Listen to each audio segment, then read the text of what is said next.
اگر ہم نے چھپکلی کو مار دیا تو کیا اب ہم پر غسل کرنا واجب ہے؟ اگر چھپکلی کو مس کر لیا، چھپکلی کو ٹچ کر لیا یا چھپکلی ہم پر گر گئی تو کیا اب سونے کے پانی سے نہانا پڑے گا؟ کہا نہیں، میں جانتی ہوں میری پانی کی 3-4 بوندیں آگ کو نہیں بجھا سکتی، لیکن میں اپنی ذمہ داری تو پوری کر رہی ہوں۔ جیسے کہ روایت کے اندر ملتا ہے کہ جب انسان اس چھپکلی کو دیکھے تو اس کو دیکھتے ہی فوراً مار دے۔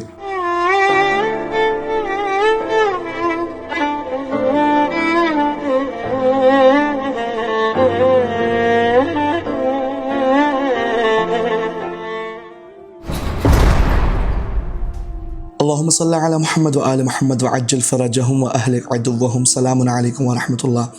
ناظرین کرام، اکثر اوقات یہ سوال پوچھا جاتا ہے انسٹاگرام پر، اس کے علاوہ ٹک ٹاک پر، کہ مولانا اگر ہم نے چھپکلی کو مار دیا تو کیا اب ہم پر غسل کرنا واجب ہے؟ اگر چھپکلی کو مس کر لیا، چھپکلی کو ٹچ کر لیا یا چھپکلی ہم پر گر گئی تو کیا اب سونے کے پانی سے نہانا پڑے گا؟ اکثر اوقات یہ سوال کیا جاتا ہے، تو آئیے اس کا آج تفصیلی جواب آپ کے سامنے پیش کرتا ہوں۔ ناظرین کرام، چھپکلی کو وزغ کہا جاتا ہے اور روایات کے اندر اس کو حیوانات سیئہ کے اندر ذکر کیا گیا ہے، یعنی کہ وہ حیوانات کے جن کو برا سمجھا جاتا ہے، برے حیوانات کی روایات میں جن کی مذمت کی گئی ہے، مذموم ہے یہ جانور۔ اور جب آپ قرآن کا مطالعہ کریں گے تو اس کے اندر آیت موجود ہے حضرت ابراہیم کے متعلق، بسم اللہ الرحمن الرحیم، وَإِذِ ابْتَلَىٰ إِبْرَاهِيمَ رَبُّهُ بِكَلِمَاتٍ فَأَتَمَّهُنَّ قَالَ إِنِّي جَاعِلُكَ لِلنَّاسِ إِمَامًا قَالَ وَمِن ذُرِّيَّتِي قَالَ لَا يَنَالُ أَحَدِ الظَّالِمِينَ۔ تو یہ ایک پورا قضیہ موجود ہے کہ جب حضرت ابراہیم کو پروردگار امتحانات کے اندر مبتلا کر رہا تھا، انہی امتحانات میں سے ایک امتحان ہے وہ آتش نمرود والا، کہ جب حضرت ابراہیم نے بت توڑے اور ان کو گرفتار کیا گیا اور نمرود نے آگ کو بھڑکایا، اور اس آگ کے اندر حضرت ابراہیم کو جب جلانے کی تیاری ہو رہی تھی، منجنی کے ذریعے سے جب حضرت ابراہیم کو آگ کے اندر پھینکا جا رہا تھا، پھینکنے کے لیے آمادگی ہو رہی تھی، تو ہمارے یہاں جو یہ کہا جاتا ہے کہ یہ حیوانات جو ہیں یہ فہم نہیں رکھتے، سمجھتے نہیں ہیں، یہ کسی چیز کو ادراک نہیں کر سکتے، ایسا بالکل بھی نہیں ہے۔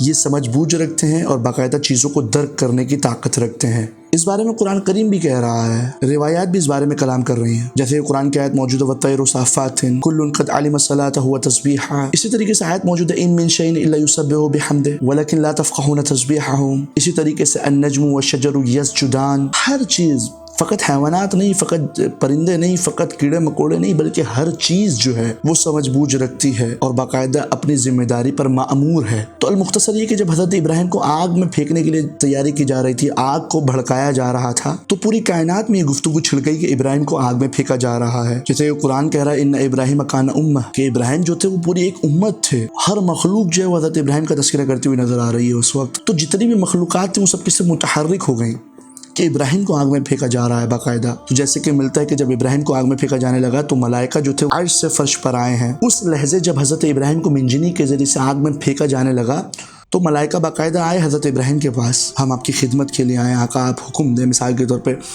ہوا کا جو فرشتہ تھا اس نے آ کر کہا کہ آقا آپ حکم دیں، میں ہوا کو چلاؤں، آگ کو بجھا دوں۔ حضرت ابراہیم نے کہا نہیں، ضرورت نہیں ہے۔ بارش برسانے والا فرشتہ آیا، کہتا ہے آقا آپ حکم کریں تو میں بارش کو برساؤں، آگ کو بجھا دیتا ہوں۔ حضرت ابراہیم کہتا ہے نہیں، ضرورت نہیں ہے۔ یہاں تک کہ آخر میں سید الملائکہ جبرائیل نازل ہو گئے۔ حضرت جبرائیل حضرت ابراہیم سے کہتا ہے حل من حاجہ گوش، یعنی کہ آقا کچھ کسی چیز کا ضرورت ہے تو آپ مجھے بتائیے۔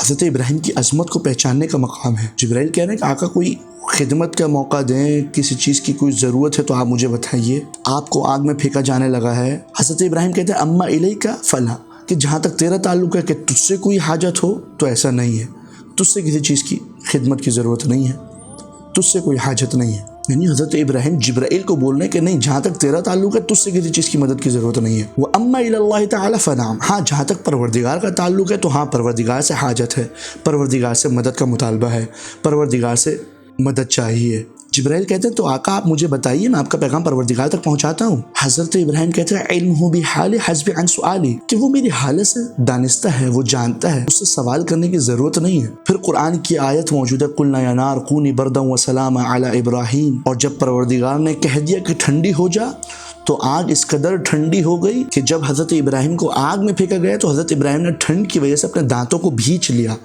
اس قدر آگ پروردگار کے حکم کی وجہ سے ٹھنڈی ہو گئی تھی، گویا کہ آگ جمانے لگی تھی، آگ اس قدر ٹھنڈی ہو گئی تھی پروردگار کے حکم کی وجہ سے۔ تو اس وقت جتنی بھی مخلوقات تھی سب نے اپنی حیثیت اور استطاعت کے مطابق حضرت ابراہیم کی خدمت کی ہے۔ ملائکہ باری باری آتے گئے، سوالات کرتے گئے کہ آقا مجھے خدمت کا موقع دیں، کہا نہیں، کہا نہیں، کہا نہیں۔ بارش برسانے والے کو منع کر دیا، ہوا چلانے والے کو منع کر دیا، یہاں تک کہ جو پرندے تھے انہوں نے بھی اپنی ذمہ داری پوری کی۔ مثال کے طور پر ملتا یہ کہ اس وقت ایک چوڑیا اڑتی ہوئی جا رہی تھی، اپنی چھوٹی سی چونچ کے اندر، منقار کے اندر 4-5 پانی کی بوندیں جمع کر کے حضرت ابراہیم کی آنکھ کے اوپر پھینک رہی ہے بار بار۔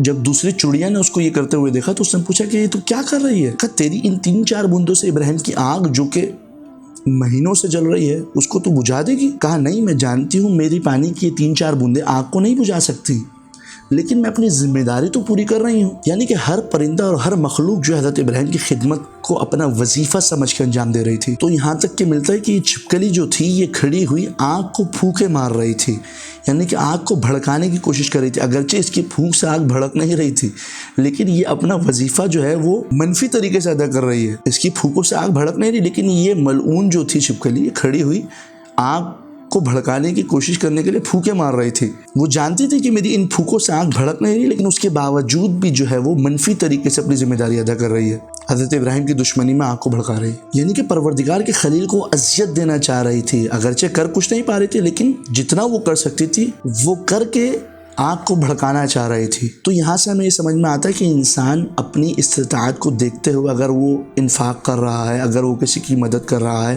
اگر کسی بھوکے کو ایک کھجور کا دانہ بھی کھلا رہا ہے، تو وہ پروردگار کی بارگاہ میں بہت زیادہ نیکی کر رہا ہے، کیونکہ وہ اپنی استطاعت کے مطابق، اپنی قدرت کے مطابق کر رہا ہے۔ یہ نہیں دیکھنا کہ کتنا کر رہے ہیں یا کتنا نہیں کر پا رہے، بلکہ بس جو ہے وہ پروردگار کی بارگاہ کے اندر دیتے جاؤ، اس کے بندوں کی مدد کرتے جاؤ، اگرچہ کم ہی کیوں نہ ہو۔ تو المختصر یہ کہ چھپکلی جو ہے، جس کو لیزرڈ کہا جاتا ہے، یہ حیوان مذموم میں سے ہے، حیوانات سیئہ میں سے ہے، برے جانوروں میں سے ہے۔ روایات میں اس چھپکلی کی مذمت کی گئی ہے، جیسے کہ روایت کے اندر ملتا ہے کہ جب انسان اس چھپکلی کو دیکھے تو اس کو دیکھتے ہی فوراً مار دے، اور مارے بھی ایسے نہیں، اس طریقے سے مارے، اس شدت سے مارے کہ ایک ہی دفعہ کے اندر کیا ہے وہ مر جائے۔ مطلب اس حد تک وارد ہوا ہے کہ چھپکلی کو جہاں دیکھو دیکھتے ہی مار دو، اور ایسی ضرب مارو کہ ایک ہی دفعہ میں کیا ہے وہ مر جائے۔ یعنی ایسا نہیں کہ 2-3 دفعہ میں مرے، بلکہ ایک دفعہ میں ہی ایسے مارو کہ ایک دفعہ میں ہی مر جائے۔ اسی طریقے سے ایک ضعیف روایت کے اندر موجود ہے کہ جب انسان چھپکلی کو مارے تو اس کو چاہیے کہ غسل انجام دے دے، لیکن انسان کا یہ غسل کرنا ثابت نہیں ہے، کیونکہ روایت جو ہے وہ ضعیف ہے، واجب نہیں ہے، مستحب بھی نہیں ہے، کیونکہ یہ غسل کرنا چھپکلی کو مارنے کے بعد ثابت نہیں ہے۔ تو لہٰذا جو لوگ سوال کرتے ہیں کہ چھپکلی کو مارنے کے بعد غسل کرنا ہے، واجب ہے، مستحب ہے، نہیں، ثابت نہیں ہے۔ اگرچہ ہاں روایت موجود ہے، ضعیف روایت کے اندر موجود ہے کہ جب انسان چھپکلی کو مارے تو اس کو چاہیے کہ وہ غسل کرے۔ تو چونکہ روایت کے اندر موجود ہے، اگر کوئی غسل کرنا چاہے تو رجائے مطلوبیت کی نیت سے کیا ہے وہ غسل کر سکتا ہے۔ رجائے مطلوبیت یعنی کیا کہ ممکن ہے، امید ہے کہ ثواب مل جائے گا، کیونکہ روایت کے اندر موجود ہے، اگرچہ ضعیف ہی کیوں نہ ہو، تو انسان رجائے مطلوبیت کی نیت سے یہ غسل کرنا چاہے تو وہ کر سکتا ہے۔ لیکن جب انسان اس غسل کو کر لے تو اس غسل کے ذریعے سے نماز نہیں پڑھ سکتا، اس غسل کے ذریعے سے قرآن کو ہاتھ نہیں لگا سکتا، کیونکہ اس کا مستحب ہونا بھی ثابت نہیں ہے۔ تو لہٰذا اگر کوئی انسان اس غسل کو کرے تو اس کو چاہیے کہ نماز پڑھنے کے لیے الگ سے وضو بھی کرے۔ باقی پروردگار کی بارگاہ میں دعا دعائیں مالک کہ ہمیں تعلیمات آل محمد پر عمل پیرا ہونے کی توفیق عطا فرما۔ السلام علیکم ورحمۃ اللہ۔ من لي غيره من لي غيره من که ندارم کسی رو به غیرت آرزو